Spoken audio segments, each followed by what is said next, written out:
Salman berkata kepada Abdullah bin Abbas radhiyallahu anhu majma'in, ketika tiba di negeri Syam, langsung bertemu orang Nasrani, dia menganut agama Nasrani, lalu dia mengatakan, siapa pemeluk agama ini yang paling baik? Kalau kita siapa yang paling soleh, yang paling pintar, yang paling alim? Maka mereka mengatakan uskup di gereja, ada pendeta di gereja paling besar di negeri Syam pada saat itu. Maka aku datang kepadanya seraya berkata, aku tertarik dengan agama ini dan ingin tinggal bersamamu untuk mengabdi kepadamu di dalam gerejamu. Aku ingin belajar dan melakukan ritual ibadah bersamamu. Maka uskup itu pun berkata, masuklah. Lalu aku masuk bersamanya. Rupanya, kata Salman, ia adalah seorang lelaki yang buruk. Ia menyuruh jemaahnya untuk bersedekah dan menyemangati mereka untuk melakukannya. Lalu apabila mereka sudah mengumpulkan untuknya sejumlah barang dari sedekah itu, ia menyimpannya untuk dirinya sendiri dan tidak membagikan kepada orang-orang miskin. Hingga ia berhasil mengumpulkan 7 kilal atau 7 peti besar, emas dan perak. Lalu aku benar-benar membencinya, kata Salman, setelah melihat apa yang dilakukannya. Kemudian ia pun mati, si uskup tadi mati.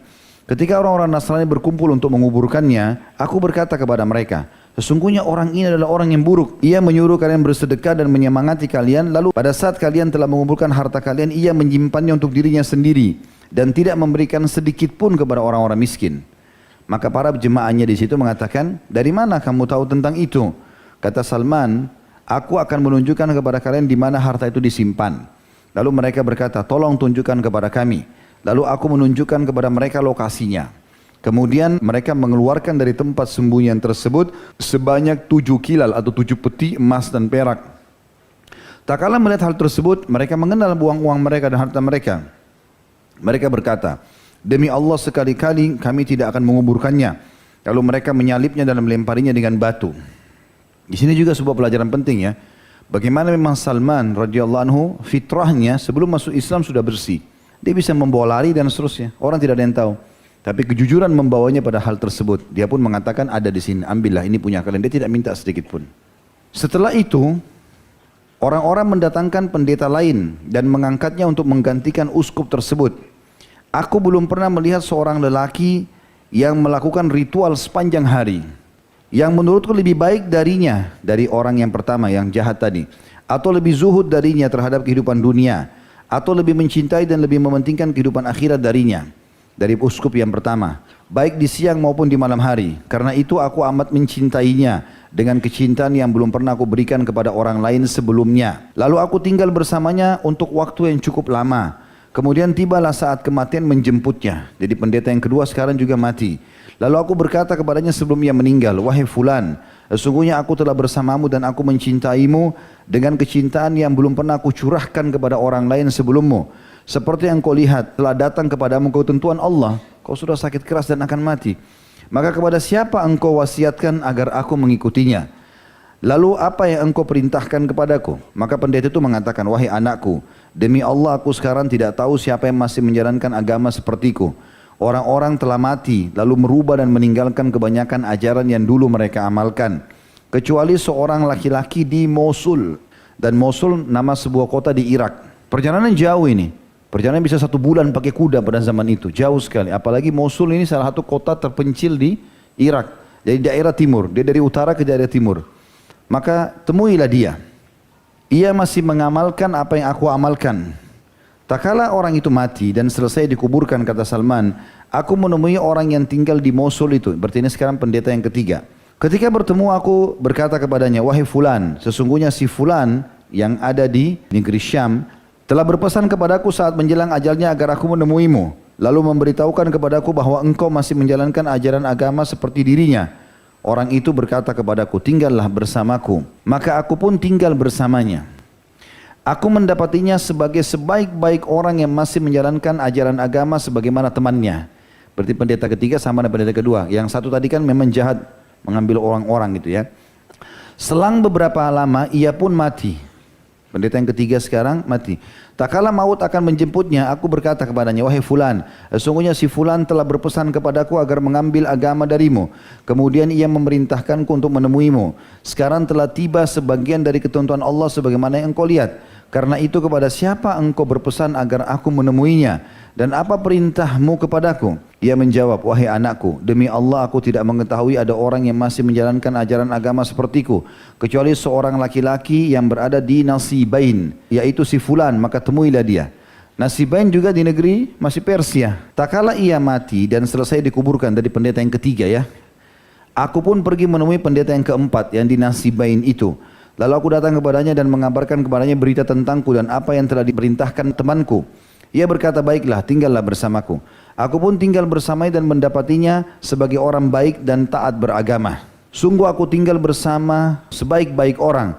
Demi Allah tak lama setelah itu ia pun dijemput oleh kematian. Tak kala ajalnya menjelang datang, aku berkata kepadanya, wahai fulan, sesungguhnya si fulan telah berpesan kepadaku agar menemui si fulan. Nah, kemudian si fulan berpesan kepadaku agar menemuimu. Lalu kepada siapa engkau berpesan agar aku menemuinya dan apa yang engkau perintahkan kepadaku? Maka pendeta itu menjawab, wahai anakku, demi Allah kami tidak mengetahui ada seseorang yang masih menjalankan agama seperti kami agar aku dapat memerintahkanmu untuk menemuinya selain ada seorang laki-laki di daerah Amuriyah. Juga masih di wilayah sekitar situ. Sesungguhnya ia masih dalam kondisi yang sama dengan kami. Jika engkau mau, datangilah ia, sebab dia atau ia menjalankan apa yang kami jalankan. Tak kala orang itu meninggal, pendeta yang keempat meninggal, aku menemui orang yang di Amuriyah, berarti pendeta yang kelima sekarang. Ketika bertemu aku kabarkan kepadanya tentang diriku, maka ia berkata, tinggallah bersamaku. Lalu aku pun tinggal bersama orang yang berada di atas petunjuk dan ketaatan beragama seperti para sahabatnya. Dia sudah ada 5 pendeta, 4 orang baik-baik, cuma 1 yang pertama tadi yang buruk. Kemudian aku bekerja hingga memiliki sejumlah sapi dan kambing. Lalu tibalah ajalnya si pendeta yang kelima tadi. Ketika ajalnya tiba, aku berkata kepadanya, wahai fulan, sungguhnya aku dulu bersama si fulan. Lalu dia berpesan kepadaku agar menemui si fulan yang berada di Mosul. Kemudian dia berpesan kepadaku agar menemui si fulan yang berada di Nasiban. Setelah itu dia berpesan kepadaku agar menemuimu. Maka kepada siapa lagi yang kau wasiatkan agar aku menemuinya? Dan apa yang kau perintahkan kepadaku? Maka pendeta itu pun berkata, wahai anakku, demi Allah aku tidak tahu ada seorang manusia pun yang masih menjalankan ajaran yang kami jalankan ini, sehingga aku memerintahkanmu untuk mendatanginya.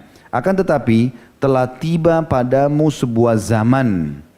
Sekarang ini saatnya di mana seorang nabi akan diutus dengan membawa ajaran Ibrahim. Ia akan muncul di tanah Arab, lalu hijrah ke tanah yang berada di antara Harratain atau 2 bukit berbatu, maksudnya Madinah, yang di antara keduanya terdapat banyak pohon-pohon kurma. Ia memiliki tanda-tanda yang tidak tersembunyi, memakan dari harta pemberian atau hadiah dan tidak memakan dari harta sedekah. Di antara kedua bahunya ada khatam atau cap kenabian. Jika kamu mampu mendatangi negeri itu, maka lakukanlah. Kemudian ia mati dan dikuburkan, lalu aku tinggal di Amuriyah selama sekian lama, sebagaimana yang Allah kehendaki. Jadi di sini dia tidak sebutkan berapa tahun semua histori hidupnya ini, tapi dia ceritakan secara umum. Kemudian melintaslah sejumlah pedagang dari Bani Kalb. Ini suku Arab yang ada di Mekah sebenarnya. Lalu aku berkata kepada mereka, maukah kalian membawaku ke Jazirah Arab atau Tanah Arab? Sebagai imbalannya aku akan memberikan kepada kalian semua sapi-sapi dan kambing-kambingku ini. Maka mereka menjawab, iya. Lalu aku memberikannya kepada mereka dan mereka pun membawaku bersama mereka. Hingga bila mana tiba di Wadi Al-Qura. Jadi sudah lembah dekat dengan Mekah sebenarnya. Mereka berbuat zalim kepadaku dengan menjualku kepada seorang Yahudi sebagai budak. Maka aku pun berada di dalam kekuasaannya. Ketika melihat pohon-pohon kurma, aku berharap inilah negeri yang telah disebutkan oleh sahabatku dulu. Namun di dalam hati aku masih belum membenarkannya. Tak kala aku berada di sisi orang Yahudi itu, datang putra pamannya dari Bani Quraidah di Madinah. Jadi suku Yahudi Quraidah di Madinah yang memang nanti berkhianat di perang Ahzab. Lalu ia membeliku darinya dan membawaku ke sana. Demi Allah, begitu aku melihatnya, maksudnya melihat Madinah, tahulah aku bahwa itu adalah Madinah. Dengan ciri yang disebutkan sahabatku dulu, maka tinggallah aku di sana. Jadi sampai sini selesai histori pertemuan dia sama para pendeta-pendeta. Lalu Allah pun mengutus Rasulnya. Beliau tinggal di Mekah beberapa lama, aku tidak mendengar tentangnya karena kesibukanku sebagai seorang budak. Kemudian beliau hijrah ke Madinah. Demi Allah, aku sedang berada di atas pucuk tandan pohon kurma milik majikanku, karena tengah mengerjakan sebagian pekerjaan. Sementara ia sedang duduk, majikannya duduk di bawah pohon. Tak kala putra pamannya datang dan berdiri di hadapannya seraya berkata, orang Yahudi lain datang, sepupunya pemilik kebun itu mengatakan, semoga Allah memerangi Bani Kailah. Bani Kailah ini maksudnya orang Ansar, Aus dan Khazraj. Demi Allah mereka telah berkumpul di Kuba, dipimpin seorang laki-laki yang datang kepada mereka dari Mekah, dia mengaku sebagai seorang nabi. Tak kala mendengarnya, aku gemetar, kata Salman, hingga aku mengira akan terjatuh menimpa majikanku. Lalu aku turun dari atas pohon kurma itu, kemudian bertanya kepada putra paman majikanku tersebut, apa yang engkau katakan? Apa yang engkau katakan? Maka marahlah majikanku hingga ia memukulku dengan keras, seraya berkata, apa urusanmu dengan masalah ini? Pergilah, lanjutkan pekerjaanmu.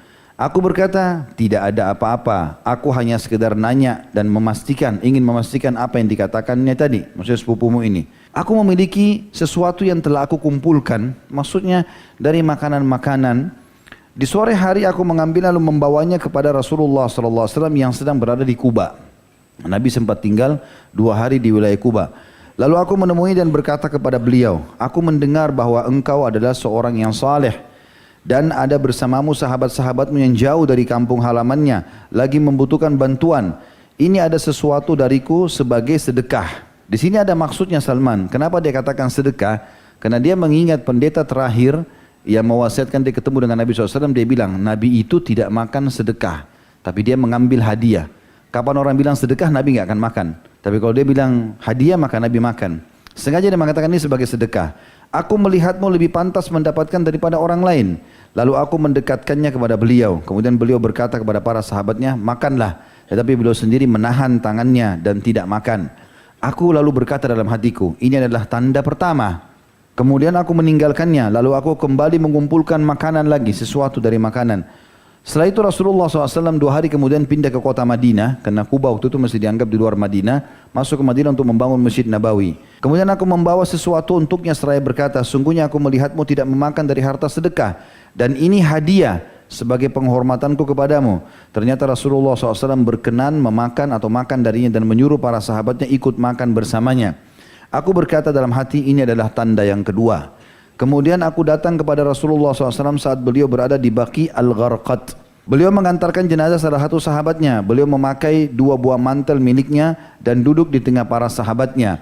Lalu aku memberikan salam kepadanya. Kemudian aku memutar ke belakang untuk melihat punggung beliau. Apakah aku dapat melihat khatam atau stempel atau cap seperti yang disebutkan oleh sahabatku? Maksudnya uskup tadi itu pendeta yang terakhir. Tak kala Rasulullah SAW melihatku berputar atau memutar ke belakangnya, tahulah beliau bahwa aku sedang menyelidiki dan mencari kepastian tentang sesuatu yang disebutkan kepadaku. Maka beliau menurunkan selendangnya atau mantelnya dari punggung beliau, sehingga aku melihat khatam itu. Maka tahulah aku siapa dia, lalu aku mendekap seraya menciumnya dan menangis. Dan pada saat itulah Salman syahadat. Maka Rasulullah SAW berkata kepadaku, beranjaklah. Lalu aku pun beranjak, lalu mengisahkan kepadanya tentang kisahku sebagaimana aku ceritakan kepadamu wahai Ibnu Abbas. Salman melanjutkan, maka Rasulullah SAW suka bila para sahabatnya mendengarkan hal itu.